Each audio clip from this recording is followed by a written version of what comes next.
നിയമസഭാ തിരഞ്ഞെടുപ്പിന് ഇനി വിരലിലെണ്ണാവുന്ന ദിവസങ്ങൾ മാത്രം ബാക്കി നിൽക്കെ കോട്ടയത്ത് ചൂടേറുകയാണ്. ആരെയാവും കോട്ടയംകാർ തുണയ്ക്കുക എന്ന് ഉറ്റുനോക്കുകയാണ് രാഷ്ട്രീയ കേരളം. പാരമ്പര്യമായി വലതുപക്ഷ കോട്ടയെന്ന് വിശേഷിപ്പിക്കപ്പെടുന്ന കോട്ടയം ജില്ല കഴിഞ്ഞ 10 വർഷത്തിനിടയിൽ വലിയ രാഷ്ട്രീയ പരിവർത്തനങ്ങൾക്കാണ് സാക്ഷ്യം വഹിച്ചത്. 2016 വരെ UDFന്റെ ഉറച്ച കോട്ടയായിരുന്ന കോട്ടയം അന്ന് ജില്ലയിലെ 9 മണ്ഡലങ്ങളിൽ 6ഉം UDFനൊപ്പമായിരുന്നു. എന്നാൽ 2021 തെരഞ്ഞെടുപ്പിൽ ജില്ല ഇടത്തോട്ട് ചാഞ്ഞു. കേരള കോൺഗ്രസ് എമ്മിന്റെ മുന്നണി മാറ്റത്തോടെ ജില്ലയിൽ രാഷ്ട്രീയ സമവാക്യങ്ങൾ ആകെ കുഴഞ്ഞു മറിഞ്ഞു. കേരള രാഷ്ട്രീയത്തിന്റെ ഗതിവിഗതികൾ നിർണയിക്കുന്നതിൽ നിർണായക പങ്കുവഹിച്ചിട്ടുള്ള കോട്ടയം ജില്ല മറ്റൊരു നിയമസഭാ തെരഞ്ഞെടുപ്പിന്റെ പടിവാതിൽക്കൽ നിൽക്കുമ്പോൾ മുന്നണികൾക്കെല്ലാം ഇത് നിലനിൽപ്പിന്റെ പോരാട്ടമാണ്. കഴിഞ്ഞ 2 നിയമസഭാ തെരഞ്ഞെടുപ്പുകളിലെ കണക്കുകളും മാറുന്ന രാഷ്ട്രീയ സാഹചര്യങ്ങളും വിശകലനം ചെയ്യുമ്പോൾ കോട്ടയത്തെ 9 മണ്ഡലങ്ങളിലും ഇത്തവണ തീപാറുന്ന മത്സരമാണ് നടക്കുന്നത്.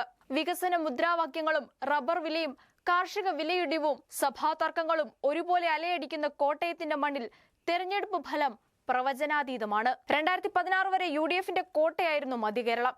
കേരള കോൺഗ്രസ് മാണി ഗ്രൂപ്പിന്റെ കരുത്തിന്റെ കൂടി ബലത്തിൽ മധ്യ തിരുവിതാംകൂറിലെ രാഷ്ട്രീയഗതി നിശ്ചയിച്ചിരുന്നത് UDF ആയിരുന്നു. കോട്ടയം ജില്ലയിലെ 9 മണ്ഡലങ്ങളിൽ 6ഉം UDFനൊപ്പമായിരുന്നു. എന്നാൽ 2021 കേരള കോൺഗ്രസ് മുന്നണി മാറിയതോടെ ചിത്രം മാറി. LDF 5 സീറ്റുകൾ നേടിയപ്പോൾ UDF 4ലേക്ക് ചുരുങ്ങി. അതിൽ 3 കേരള കോൺഗ്രസ് M സ്വന്തമാക്കി.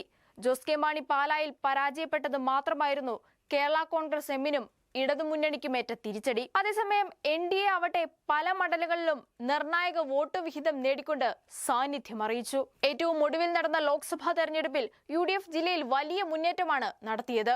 ജില്ലയിലെ 9 മണ്ഡലങ്ങളിൽ 8ലും ലീഡ് നേടി UDF നില ഭദ്രമാക്കി. വൈക്കമൊഴിച്ചുള്ള മണ്ഡലങ്ങളെല്ലാം UDFനൊപ്പമായിരുന്നു. മന്ത്രി VN വാസവന്റെ മണ്ഡലമായ ഏറ്റുമാനൂരും ഇടതുമുന്നണിയെ കൈവിട്ടു. കേരള കോൺഗ്രസ് എമ്മിന്റെ വരവ് 2021 നിയമസഭാ തെരഞ്ഞെടുപ്പിൽ LDFന് ജില്ലയിൽ ഗുണം ചെയ്തെങ്കിലും ലോക്സഭാ തെരഞ്ഞെടുപ്പിൽ ഇത് ഫലിച്ചില്ല. തൊട്ടുപിന്നാലെ നടന്ന തദ്ദേശ തെരഞ്ഞെടുപ്പിലും UDF നേട്ടമുണ്ടാക്കി. ബ്ലോക്കുകളിലും LDFനുണ്ടായ മേധാവിത്വം നഷ്ടമായി. ജില്ലാ പഞ്ചായത്തിൽ ആകെയുള്ള 23 ഡിവിഷനുകളിൽ 16ലും വിജയിച്ചു.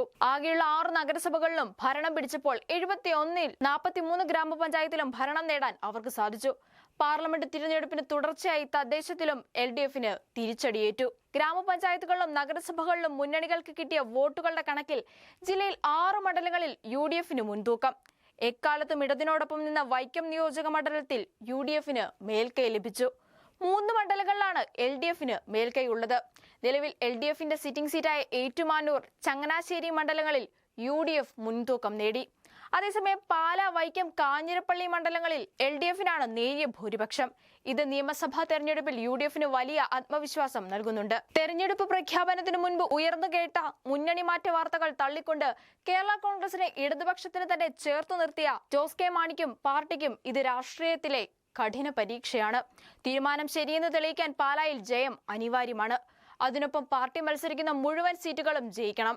2 മുന്നണികൾക്കൊപ്പം NDAയും കളം നിറഞ്ഞതോടെ 4 മണ്ഡലങ്ങളിലെങ്കിലും പോരാട്ടം കടുത്തു. PC ജോർജും മകൻ ഷോൺ ജോർജും BJPയിൽ ചേർന്നതോടെ കടുത്ത മത്സരം നടക്കുന്ന പാലായും പൂഞ്ഞാറുമാണ് ഇതിൽ പ്രധാനം. പാല പിടിച്ചെടുക്കാൻ ശ്രമിക്കുന്ന ജോസ് കെ മാണിക്കും വിജയം തുടരാൻ ശ്രമിക്കുന്ന മാണി സി കാപ്പനും ഷോൺ ജോർജ് ഉയർത്തുന്ന വെല്ലുവിളി ചെറുതല്ല. റബ്ബർ വിലയും കർഷക രോഷവും ഇവിടെ നിർണായകമാകും. പൂഞ്ഞാറിലും തെരഞ്ഞെടുപ്പ് കടുപ്പമേറിയതാകും. ഇടതുമുന്നണികളുടെ ഭാഗമായും പിന്നീട് സ്വതന്ത്രനായും അവിടെ ജനപ്രതിനിധിയായ PC ജോർജ് NDA സ്ഥാനാർത്ഥിയായാണ് കളത്തിൽ. 2016 PC ജോർജ് സ്വതന്ത്രനായി ചരിത്ര വിജയം നേടിയ പൂഞ്ഞാർ 2021 LDFന്റെ സെബാസ്റ്റ്യൻ കുളത്തുങ്കലിനൊപ്പം നിന്നു. 2021 16,581 വോട്ടുകൾക്കായിരുന്നു സെബാസ്റ്റ്യന്റെ വിജയം. PC ജോർജ് നിലവിൽ മുന്നണി രാഷ്ട്രീയത്തിന്റെ ഭാഗമായതോടെ ഇവിടുത്തെ മത്സര ചിത്രം സങ്കീർണമാണ്. സ്വന്തം വോട്ടും BJP വോട്ടും ചേർന്നാൽ ജയം നേടാമെന്നാണ് PC ജോർജിന്റെ പ്രതീക്ഷ. ശക്തമായ മത്സരമാണെങ്കിലും ഈ വട്ടവും മണ്ഡലം കൂടെ നിർത്തിയേക്കാമെന്ന പ്രതീക്ഷയിലാണ് കേരള കോൺഗ്രസ് എം.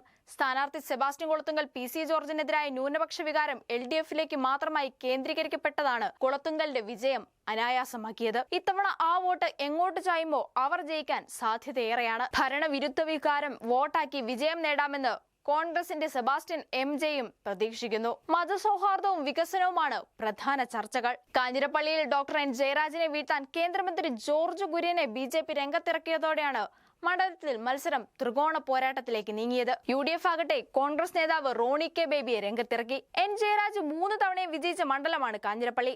2021 LDF സ്ഥാനാർത്ഥിയായി 13,703 വോട്ടുകളുടെ ഭൂരിപക്ഷം അദ്ദേഹം നേടി. ക്രൈസ്തവ വോട്ടുകളുടെ ധ്രുവീകരണവും റബ്ബർ കർഷകരുടെ പ്രശ്നങ്ങളും ഇവിടെ പ്രധാനമാണ്. UDF BJP സ്ഥാനാർത്ഥികൾ ഒരേ സമുദായത്തിൽ നിന്നായത് ജനവിധിയെ എങ്ങനെ സ്വാധീനിക്കുമെന്നതും കൗതുകകരമാണ്. ക്രൈസ്തവ സഭകളിലേക്ക് കൂടുതൽ അടുക്കാൻ ശ്രമിക്കുന്ന BJP അടുത്തടുത്ത 3 മണ്ഡലങ്ങളിലാണ് ക്രൈസ്തവ സമുദായ അംഗങ്ങളെ സ്ഥാനാർത്ഥിയാക്കിയത്. എന്നാൽ വിദേശ സംഭാവന നിയന്ത്രണ നിയമ ഭേദഗതി ചൂണ്ടിക്കാട്ടി കേന്ദ്രത്തെ പ്രതിക്കൂട്ടിലാക്കിക്കൊണ്ട് ഈ ശ്രമത്തെ തകർക്കാനുള്ള ശ്രമത്തിലാണ് മറ്റു സ്ഥാനാർത്ഥികൾ. CPIയുടെ ഉറച്ച കോട്ടയായ വൈക്കത്ത് ഇത്തവണ കാര്യങ്ങൾ അത്ര സുഖകരമായേക്കില്ല. കഴിഞ്ഞ 2 തവണയും ആധിപത്യം പുലർത്തിയ CK ആശയ്ക്ക് പകരം P പ്രദീപാണ് CPI സ്ഥാനാർത്ഥി. 2021 29,122 വോട്ടുകളുടെ ഭൂരിപക്ഷമാണ് ആശയ്ക്ക് ലഭിച്ചത്. ഇത്തവണ LDF സ്ഥാനാർത്ഥി P പ്രദീപ് എത്തുമ്പോൾ കോട്ട തകർക്കാൻ UDF കഠിന ശ്രമത്തിലാണ്. അതിനായി ഗ്രൂപ്പ് പോരുകൾ മാറ്റിവെച്ച് കോൺഗ്രസ് K ബിനിമോനെയാണ് കളത്തിലിറക്കുന്നത്. CPI വിട്ട് BJPയിൽ ചേർന്ന മുൻ MLA K അജിത്താണ് NDA സ്ഥാനാർത്ഥി. അജിത്ത് NDA ടിക്കറ്റിൽ എത്തിയതോടെ ഇടത് വിജയം അനായാസമാകില്ലെന്ന് ഉറപ്പ്. സംവരണ വോട്ടുകളും കാർഷിക മേഖലയിലെ പ്രശ്നങ്ങളുമാണ് ഇവിടെ പ്രധാന ചർച്ചാ വിഷയം. LDFന്റെ താഴെത്തട്ടിലേക്കുള്ള സ്വാധീനവും ഇവിടെ UDFന് വലിയ വെല്ലുവിളിയാണ്. ഏറ്റുമാനൂരിൽ മന്ത്രി VN വാസവനെതിരെ DCC പ്രസിഡന്റ് നാട്ടകം സുരേഷാണ് കോൺഗ്രസിനായി മത്സരിക്കുന്നത്. കഴിഞ്ഞ തവണ NDAയ്ക്കായി BDJS മത്സരിക്കുകയും 34,000-നടുത്ത് വോട്ടുകൾ പിടിക്കുകയും ചെയ്ത മണ്ഡലത്തിൽ 2020 നൽകിയ രാഷ്ട്രീയ പരീക്ഷണമാണ് NDA നടത്തിയിരിക്കുന്നത്. ഇൻഫ്ലുവൻസർ ആതിര D നായരാണ് ഇക്കുറി മുന്നണി സ്ഥാനാർത്ഥി. 2021 VN വാസവൻ 14,303 വോട്ടുകൾക്ക് വിജയിച്ച ഏറ്റുമാനൂർ ഇത്തവണയും LDF പ്രതീക്ഷയോടെയാണ് കാണുന്നത്. വികസന പ്രവർത്തനങ്ങൾ ഉയർത്തിക്കാട്ടിയാണ് വാസവന്റെ പ്രചാരണം. പക്ഷേ ഭരണവിരുദ്ധ വികാരം മറികടക്കാൻ ഇടതുപക്ഷത്തിന് വിയർപ്പൊഴുക്കേണ്ടി വരും. എന്നാൽ നായർ ഈഴവ വോട്ടുകൾ നിർണായകമായ മണ്ഡലത്തിൽ വികസന മുരടിപ്പും ചൂണ്ടിക്കാട്ടി UDF പോരാട്ടം കടുപ്പിക്കുന്നു.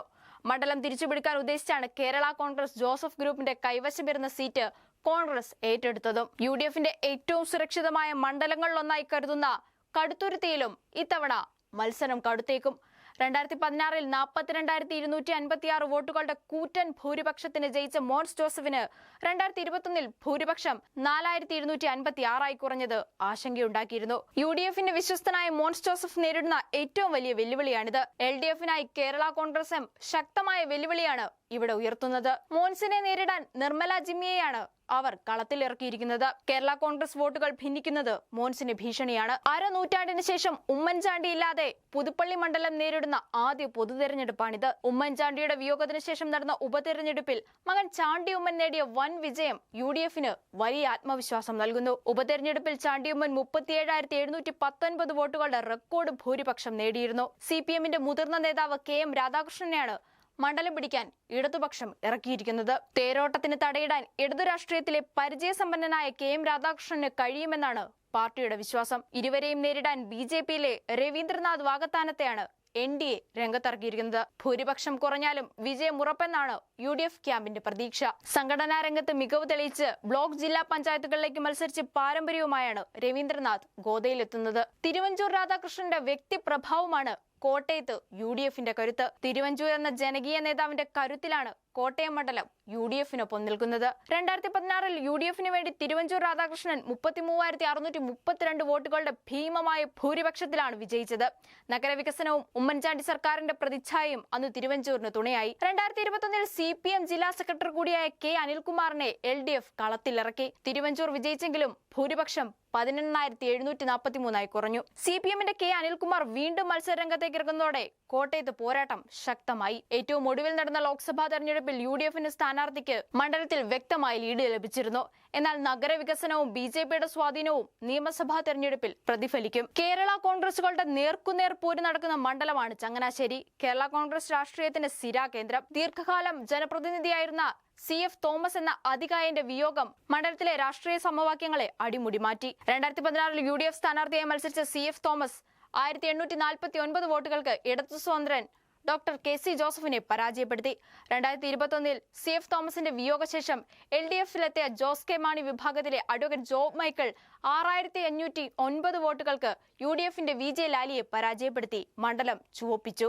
LDF-നായി ജോബ് മൈക്കിൾ വീണ്ടും മത്സരിക്കാനിറങ്ങുമ്പോൾ ജേക്കബ് ഗ്രൂപ്പിൽ നിന്ന് വിനു ജോബാണ് എതിരാളി. NDA സ്ഥാനാർത്ഥി B രാധാകൃഷ്ണ മേനോനും ശക്തമായ മത്സരം കാഴ്ചവെക്കുമെന്ന് പ്രതീക്ഷിക്കുന്നു. ലോക്സഭാ തെരഞ്ഞെടുപ്പിൽ വോട്ടുകൾ വലിയ തോതിൽ UDF-ലേക്ക് കേന്ദ്രീകരിച്ചത് ഇടതുമുന്നണികൾക്ക് ആശങ്കയാണ്. NSSന്റെ ആസ്ഥാനം സ്ഥിതി ചെയ്യുന്ന മണ്ഡലത്തിൽ സമുദായ വോട്ടുകൾ നിർണായകമാണ്. UDF തിരിച്ചുപിടിക്കാനൊരുങ്ങുന്ന ഈ മണ്ഡലത്തിൽ അടിയൊഴുക്കുകൾ പ്രവചനാതീതമാണ്.